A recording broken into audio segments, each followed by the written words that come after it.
Hello and welcome back to the History 2020 lecture series here at East Tennessee State University. In the lecture today, I want to talk about the Vietnam War. Specifically, we'll look at the background of Vietnam as a colony of France and how this helped to lay the early groundwork of U.S. involvement into this area of the world. We will also address the ways in which U.S. presidential administrations, beginning with Truman, gradually increased U.S. intervention into Vietnam and how the policy of containment will underscore this. We'll also discuss the reasons why President Lyndon Johnson escalated the war, and then later why he decided to change course in the war. We will talk about President Richard Nixon and evaluate his efforts of achieving what he called peace with honor in Vietnam. Finally, we'll discuss the results of the war and its implications on American society. Images that almost always spring to mind when the Vietnam War era is mentioned involve popular 1960s cultural icons including hippies and anti-war protests. Yet many are unclear as to how the conflict started in Vietnam or why the United States ever became involved in such a remote area of the world. In fact, many are surprised to learn that the conflict in Vietnam began when it was still just a colony of France prior to the Second World War.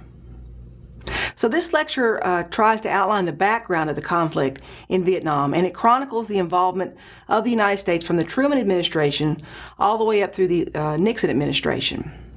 And while some of this information will overlap with what's already been covered in other lectures, hopefully this lecture will provide a clear understanding of the reasons why the United States became embroiled in what would become its longest and most frustrating war.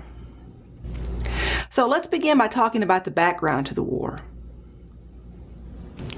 The country of Vietnam, which is located in Southeast Asia, was previously part of a region known as Indochina. This region not only included the present-day country of Vietnam, but also Laos and Cambodia. And for centuries, it was part of China until it broke away. Then, in the mid-19th century, the French began to colonize this region. This colonization took place during a time known as the Age of Imperialism, which we've already covered. And you'll remember that this is a time when powerful countries began to colonize regions around the world. Also during this time, industrialized countries needed the overseas colonies to provide them with raw materials for their industry and markets for their manufactured goods. Additionally, supporters of imperialism used nationalism to support empire building. For instance, imperialists, as you will remember, argued that colonization would provide needed military bases, they would supply an outlet for surplus population, colonies could benefit the so-called lesser peoples by introducing a modern culture, and colonies would also ensure the greatness of the mother country. So by the late 19th century, France was second only to Great Britain in terms of colonial territory around the world. And the area of Indochina specifically provided the French with valuable resources such as tin and rubber. Now, during the age of imperialism, the Japanese transformed their island into a modern industrial society, as you will remember in a previous lecture. Additionally, the Japanese established a strong government behind an emperor and an aggressive military leadership. Japan specifically looked into expanding into Asia and the South Pacific due to growing militarism, an expanding population, and a lack of arable land. So through a series of wars with both China and Russia, Japan was able to gain territory. In 1931, Japan joined a military alliance with Germany and Italy known as the Rome-Berlin-Tokyo Axis. As the clouds of the Second World War gathered, the Japanese overran much of eastern China, Southeast Asia, and several South Pacific islands. When the Japanese invaded Southeast Asia, they expelled the French from the region. The Indo-Chinese nationalists who had opposed French rule now resented the takeover by the Japanese. And as a result, they fought for their independence. Those fighting for independence were called the Viet Minh, and they were led by Ho Chi Minh. Ho Chi Minh was born in Indochina, and he received a Chinese and a French education. He was well-traveled. He had visited the United States, England, France, and the Soviet Union. Now, while living in France during the 1920s, Ho Chi Minh had embraced the communist ideology. And so in the years prior to World War II, he worked to spread the communist agenda of world revolution. By 1941, Ho Chi Minh returned to his homeland to lead an independence movement. And because he and the Viet Minh were fighting the Japanese, they received aid and support from the United States, the Soviet Union, and China. Now, by September 1945, the Japanese were defeated, and World War II came to an end. Ho Chi Minh assumed control of the Vietnamese government at this time, and he declared the independence for the Democratic Republic of Vietnam. However, the French were not ready to give up on its former colonial holding. So now let's talk about the post-war events and how it affected Vietnam. After the Second World War, the United States and the Soviet Union emerged as the two major superpowers in the world. These two wartime allies now became rivals after the war, and they entered into a period known as the Cold War. Now, while the Soviet Union and the United States did not square off directly on a battlefield, the Cold War was one of ideology. The United States, for instance, supported capitalism, a free market economy, and democracy, while the Soviet Union stood for communism and was ruled by the totalitarian dictator, Joseph Stalin. As a result of the Cold War, the United States adopted a foreign policy that would shape its world role for decades and would eventually lead it directly into Vietnam. A U.S. ambassador to Russia, George Kennan, first expressed a policy that would lead the United States to play a greater role around the world, and it was called containment. In a telegram to President Truman, Kennan wrote about the need to contain communism all around the world. And as a result of this communication, President Truman incorporated Kennan's containment policy as a cornerstone in his efforts to deal with communism. It was called the Truman Doctrine.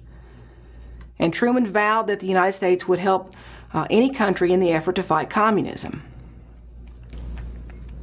By the end of the 1940s and into the early 1950s, it appeared as if communism was on the move, particularly in Asia. In 1949, communist forces led by Mao Zedong were able to drive the Chinese nationalist forces led by Chiang Kai-shek from mainland China. As a result, China became a communist-controlled country. President Truman was severely criticized in the United States for allowing China to so-called fall to communist control. And this event helped to cement the notion in the United States that communism must be held in check all over the globe. By the end of 1950, the defense budget tripled as the United States became the world's policeman against communist expansion. This commitment to fight communist threats everywhere became a reality in Korea in June 1950.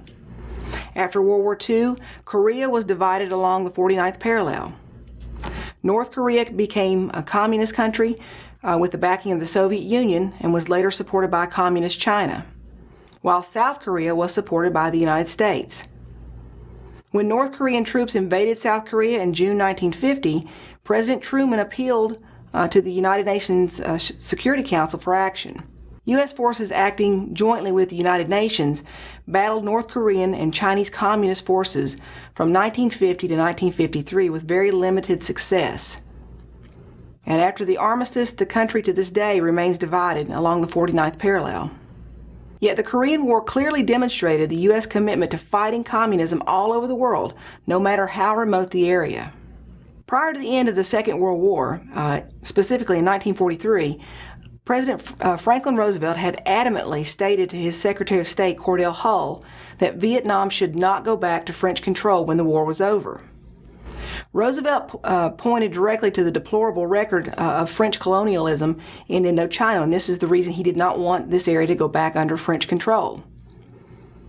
Instead, Roosevelt's administration appealed to Chiang Kai-shek, the leader of nationalist China, to take control of Indochina.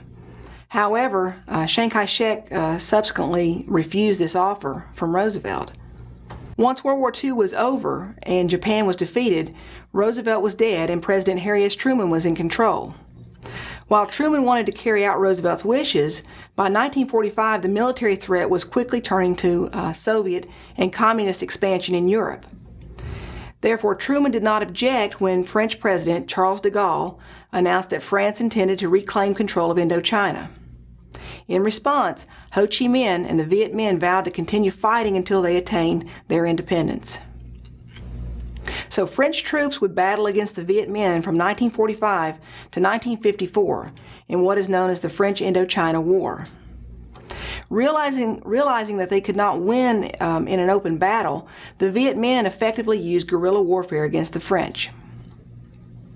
While the French maintained control over the cities, the Viet Minh forces were successful in using so-called hit-and-run tactics against French forces in the countryside.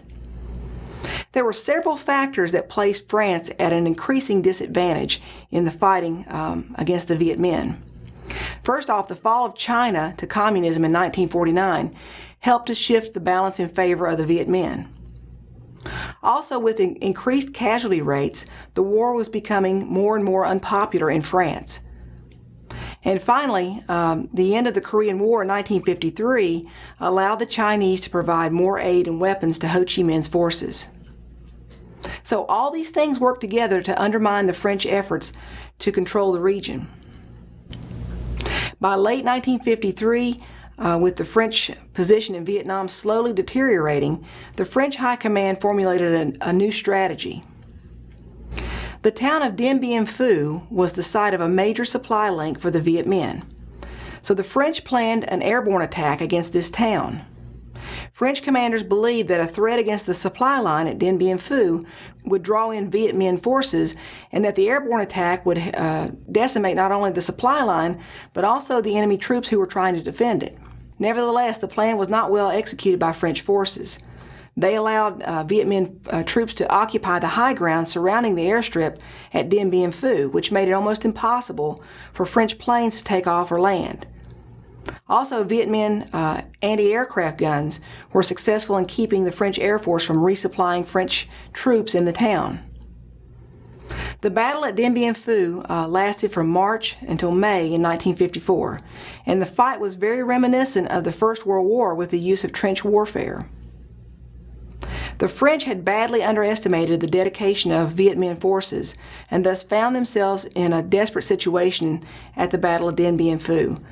Cut off from supplies and reinforcements, the French had no choice but to surrender. Ho Chi Minh used the victory at Dien Bien Phu to force peace talks to be held at Geneva, Switzerland. In 1954, representatives from Great Britain, the Soviet Union, the United States, China, France, and the states of Indochina met in Geneva, Switzerland, and they drew up the following provisions that we now call the Geneva Accords. And under these provisions, first off, Laos and Cambodia were recognized as independent countries. Vietnam was to be temporarily divided at the 17th parallel. North Vietnam was organized as a communist regime with the capital in Hanoi, and the anti-communist forces would be in control of South Vietnam with the capital at Saigon. In 1956, under the Geneva Accords, Vietnam was to reunite as a single country after holding an election to determine the type of government that would rule the country. Now, the United States did not sign the Geneva Accords. U.S. officials argued that free elections would be impossible with the communist influence in North Vietnam. Therefore, the United States encouraged South Vietnam to strengthen its government at Saigon behind the leadership of Ngo Dinh Diem. So now let's talk about the early U.S. involvement in Vietnam. There's not one specific date or event that really pinpoints the exact beginning of the war in Vietnam for the United States. There was not a Lexington and Concord or a Fort Sumter or a Pearl Harbor moment. The U.S. involvement into Vietnam was slow and gradual. And that involvement started with President Harry Truman. The Truman administration formulated the containment policy. However, the focus prior to 1949 was toward the Soviet Union and Europe. Nevertheless, the fall of China to communism, coupled with the Korean War, caused Truman to reevaluate his foreign policy. Truman announced that U.S. resources would be used to support the French in their fight against communist forces in Vietnam. American officials were already expressing the so-called domino theory that if Vietnam fell to communism, then all of Southeast Asia would follow. Once Dwight Eisenhower became president, he continued the aid to the French in Vietnam, but then after the French defeat, as we just talked about, and their subsequent withdrawal in 1954, Eisenhower was somewhat wary about sending any ground troops into Vietnam.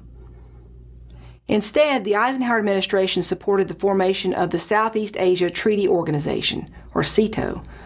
SEATO members pledged to provide funding to Vietnam to combat communism. And then after the Geneva Accords, which the Eisenhower administration rejected, Eisenhower undertook efforts to build a strong nationalist government in South Vietnam behind the leadership of Ngo Dinh Diem. Diem was an anti-communist leader, and he became the first president of South Vietnam. Additionally, Eisenhower dispatched military advisors along with CIA agents to infiltrate and disrupt the North Vietnamese government under President Ho Chi Minh. As president of South Vietnam, Diem opposed the Geneva Accords in line with the United States, and with the support of the United States, he refused to hold free elections.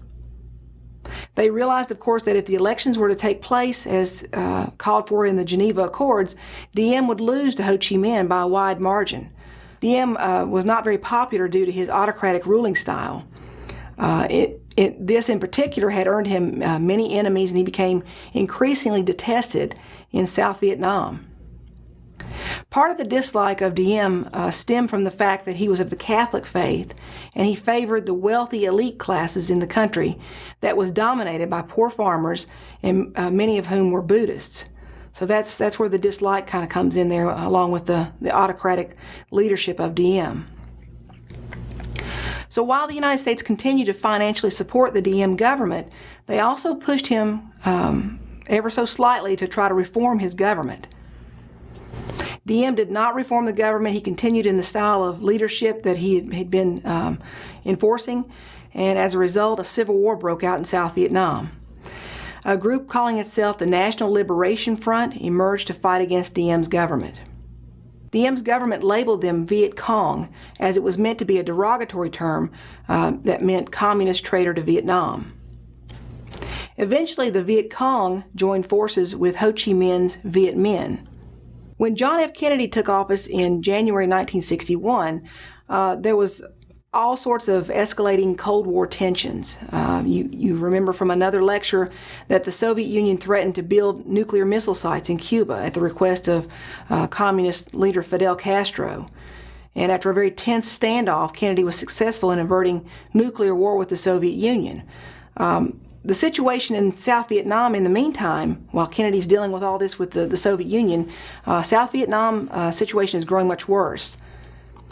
As a result, Kennedy increased military aid in the way of equipment, advisors, and special forces, but Diem showed no signs of using this American aid wisely.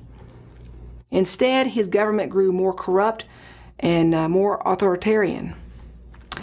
In 1963, several Buddhist monks in Saigon protested Diem's ruthless religious policies by self-immolation.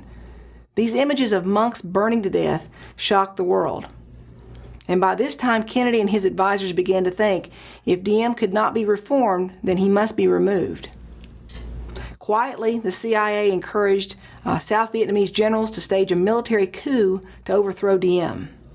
The generals led the coup and offered exile to Diem if he would surrender. Diem, however, attempted to try to escape, and he was killed in the effort. Ironically, Diem's assassination occurred just a few weeks prior to the assassination of President Kennedy in Dallas, Texas. So with the demise of Diem, South Vietnam was thrown into a greater turmoil, as really no effective leader could be found to head up the government. Kennedy had initially opposed sending U.S. ground troops to Vietnam, but some historians speculate that he probably would have changed course had he lived. Of course, all this is speculation. It remains, forever unknown. It was left up to Kennedy's successor to deal with the situation in Vietnam. So now let's turn our attention to the administration of Lyndon Johnson and his decision to escalate U.S. involvement in Vietnam. When Lyndon Johnson was sworn in just hours after Kennedy's death, there were 16,000 military advisors in Vietnam. Under Johnson, this number drastically increased to more than 550,000 U.S. ground troops by 1968. Johnson's administration took a hard line on fighting communism in Vietnam. As a Cold Warrior, Johnson firmly believed in the domino theory and made the statement, quote, "I'm not going to be the president who saw Southeast Asia go the way China went." While there was never a formal declaration of war against North Vietnam, an incident occurred in the Gulf of Tonkin on August 2, 1964, that would provide President Johnson justification to Americanize the war. While escorting South Vietnamese vessels, a U.S. battleship, the USS Maddox, was fired upon in the Gulf of Tonkin by a North Vietnamese gunboat. The commander of the USS Maddox claimed it was in international waters when it was attacked. Johnson addressed the American people, emphasizing that while the United States did not desire war, Ho Chi Minh and the Communists were the clear aggressors. He announced that the United States would make retaliatory airstrikes above the 17th parallel. Additionally, Congress responded by passing what was called the Gulf of Tonkin Resolutions. Johnson's popularity soared after the forceful response to the situation in the Gulf of Tonkin, and he won the 1964 election over Republican opponent Barry Goldwater. Acting on very sketchy evidence of an attack, Congress had hastily passed these resolutions on August 7, 1964, and the resolutions authorized the president to, quote, "take all necessary measures to repeal any armed attack," and this provided a very wide latitude to commit ground forces to Vietnam. So while it was not a formal declaration of war, many historians agree that it served as one, and it allowed the president to rapidly escalate the U.S. military presence in Southeast Asia. Later, in 1967, as the escalation of U.S. military in Vietnam came under closer examination, the resolution was repealed. But by this time, there are large numbers of U.S. soldiers who were already deployed to Vietnam. Further escalation occurred when a group of Viet Cong units in February 1965 attacked a South Vietnamese garrison at Pleiku, killing 9 American soldiers. President Johnson, as a result, ordered what was called Operation Rolling Thunder. This was the first sustained American bombing of North Vietnam, and its objective was to stop the flow of soldiers and supplies that were being transported along what was known as the Ho Chi Minh Trail, connected North Vietnam and South Vietnam. During Operation Rolling Thunder, more bombs were dropped on Vietnam than U.S. planes had dropped in all of World War II. However, 6 months after the operation began, a task force concluded that the bombing had had little effect on the supplies pouring in from North Vietnam. The United States nevertheless continued the bombing, hoping to exhaust the resources of the enemy. Yet the North Vietnamese hid in shelters, they rebuilt roads and bridges, no matter how many times they were destroyed by bombs. This type of perseverance and tenacity deeply frustrated U.S. forces. General William Westmoreland, the U.S. Supreme Commander in Vietnam, requested the first installment of ground troops in March 1965. The Americanization of the war in Vietnam was evident with the rapid increase of troop numbers. For instance, at the end of 1965, there were about 184,000 American troops in Vietnam. The next year, in 1966, the number rose to 385,000. And by 1968, it reached its peak at 542,000 American soldiers serving in Vietnam. For U.S. troops, the fighting conditions in the jungles of Vietnam were, to say the least, horrible. The Viet Cong could be anyone hiding anywhere. It was often difficult to distinguish between military combatants and civilians. U.S. planes dropped a chemical defoliant known as Agent Orange to try to kill the forest that hid the Viet Cong camps. It did very little to help uncover the enemy camps, and it ultimately caused American soldiers to suffer ill effects from the exposure to this chemical. In Vietnam, the United States adopted a military strategy called Attrition. The strategy behind Attrition was based on the premise that the United States could inflict so many casualties and so much damage that the enemy would be unwilling or unable to continue. The overall strategy of attrition failed for several reasons in Vietnam. First, the North Vietnamese proved willing to commit many more soldiers to the conflict than the United States had expected. Secondly, the United States relied heavily on its bombing of the North to eliminate the communist war-making capacity. And finally, North Vietnam was not a modern industrial society. It had very few targets against which the bombing was effective. Instead, the North Vietnamese responded to the bombing by building a network of underground tunnels, shops, and factories. And they also received aid from China and the Soviet Union, and this steadily increased as the war went on. As the war dragged on and victory remained out of reach, some U.S. officials urged President Johnson to further expand military efforts. Johnson was unwilling to abandon the commitment to South Vietnam for fear of destroying U.S. credibility in the world. However, he was also unwilling to expand the war too far for fear of provoking direct intervention from China and/or the Soviet Union. In the meantime, Johnson began to encounter quite a bit of obstacles at home. So let's look at the home front and talk about what led Johnson to change course in the Vietnam War. Before 1965, American intervention in Vietnam brought about very little criticism from the American people. Yet as the war continued on, support began to wane. And as the war was escalated, protests were held on college campuses all across the country. Many of these protests were coordinated by the organization known as Students for a Democratic Society, or SDS. Because it was the first war that received extensive television coverage, Vietnam was also called the Living Room War. These nightly television accounts made the official optimism look extremely foolish. Indeed, Secretary of Defense Robert McNamara conceded that, quote, the picture of the world's greatest superpower killing or injuring 1,000 non-combatants a week while trying to pound a tiny backward nation into submission is not a pretty one. Protesters daily picketed the White House chanting, "Hey, hey, LBJ, how many kids did you kill today?" Yet while there were many doves, those who insisted on negotiating, claiming that the war was not worth the cost, there were also still many hawks.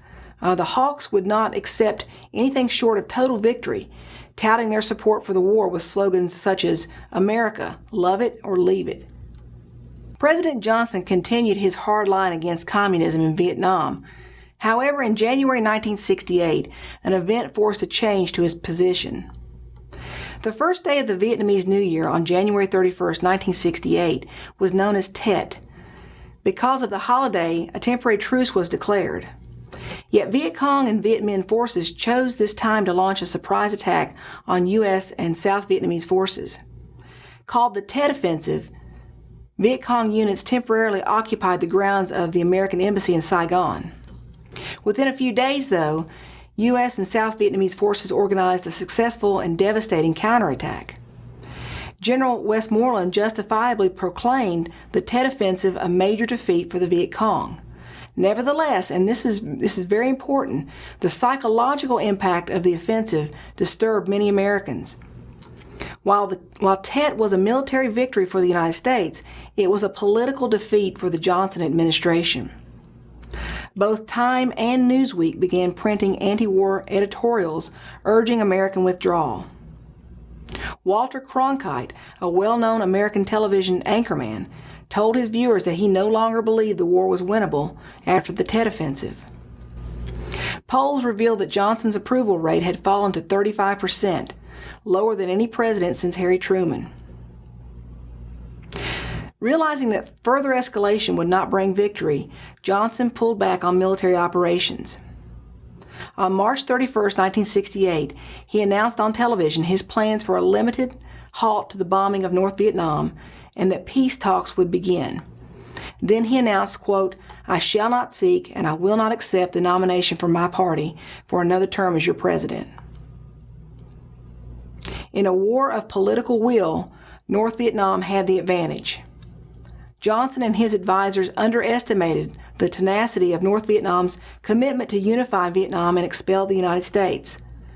Ho Chi Minh had warned the French during the 1940s that, quote, "You can kill 10 of my men for every one I kill of yours, but even at those odds, you will lose and I will win." While the United States fought a limited war for limited objectives, the Vietnamese communists fought a total war for their very survival. So now let's look at how the United States tried to withdraw its troops from Vietnam and still retain its credibility. During the tumultuous year of 1968, with the assassinations of both Martin Luther King Jr. and Robert Kennedy, Republican candidate Richard Nixon emerged victorious in the presidential election. Nixon was by no means a newcomer to the political scene. He had served 8 years as Eisenhower's vice president and was just narrowly defeated by John F. Kennedy in the 1960 election. Nixon was elected on a platform in which he promised the American people peace with honor. That meant that he would reduce the number of U.S. troops while protecting South Vietnam from an attack. Nixon supported an idea known as Vietnamization. Under this policy, the burden of fighting the war would gradually shift away from U.S. troops to the South Vietnamese troops. By 1972, there were only 27,000 U.S. troops left in Vietnam. Yet as Nixon reduced the number of troops, he couldn't bring himself to accept the terms of defeat. Nixon dispatched Henry Kissinger, who was at this time the National Security Advisor. Kissinger went to Paris to begin negotiations with North Vietnam.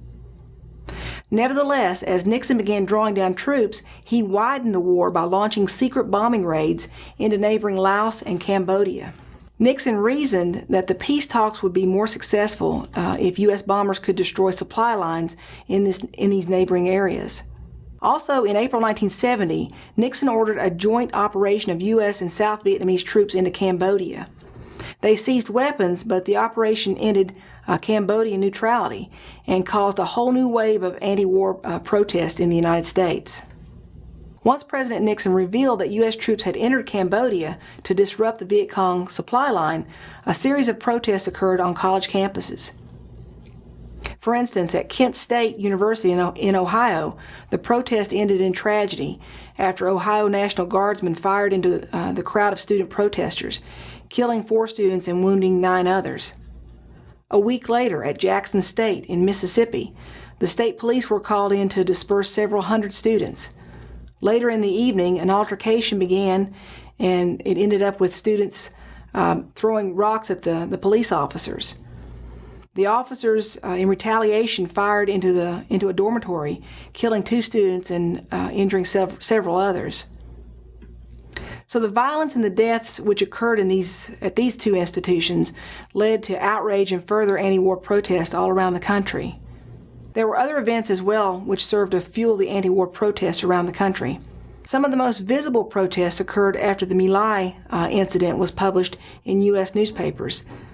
This incident had involved U.S. Lieutenant William Cawley, who in 1968 had ordered the murder of nearly 500 South Vietnamese civilians at the My Lai village.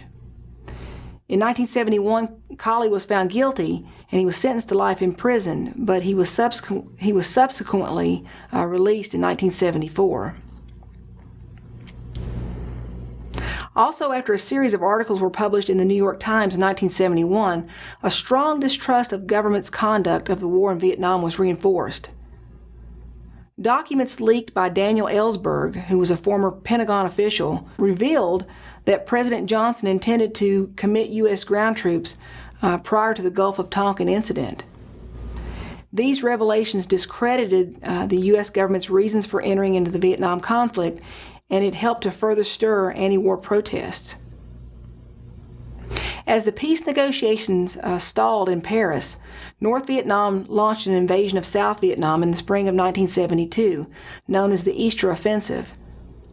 Nixon responded by ordering more bombing of North Vietnam. A final U.S. bombing attack took place in late 1972 called the Christmas bombing. This was the final wave of bombing, and on January 27, 1973, a peace agreement was finally signed. Overall, the terms of the treaty failed to achieve Nixon's peace with honor. The Paris Peace Accords contained the following provisions. The United States, North Vietnam, South Vietnam, and the Viet Cong agreed to a ceasefire. Also, the United States, under these terms, would immediately withdraw all remaining U.S. troops and abandon all military bases in Vietnam. The Viet Cong agreed to return all prisoners of war. Also, free and open elections were called for in South Vietnam, and reunification of Vietnam was to occur peacefully. The United States withdrew the last of their combat troops in 1973, and the following year, Congress drastically cut economic aid to South Vietnam. Negotiations, however, between North and South Vietnam broke down, and in 1975, North Vietnamese troops seized Saigon on May 1, 1975. Saigon was renamed Ho Chi Minh City, and the country reunified under a communist government. The legacy of America's longest war defined an entire generation. In terms of human cost, the United States lost over 58,000 dead and more than 300,000 wounded. Greater still, though, the psychological wounds the war inflicted forever changed the lives of millions of American veterans. Additionally, the U.S. economy suffered from massive debt and inflation as war expenditures reached into the billions of dollars. The experience of the Vietnam War was a bitter one, and it served to polarize American society. And the deep wounds that it left behind are not likely to be forgotten for many generations to come.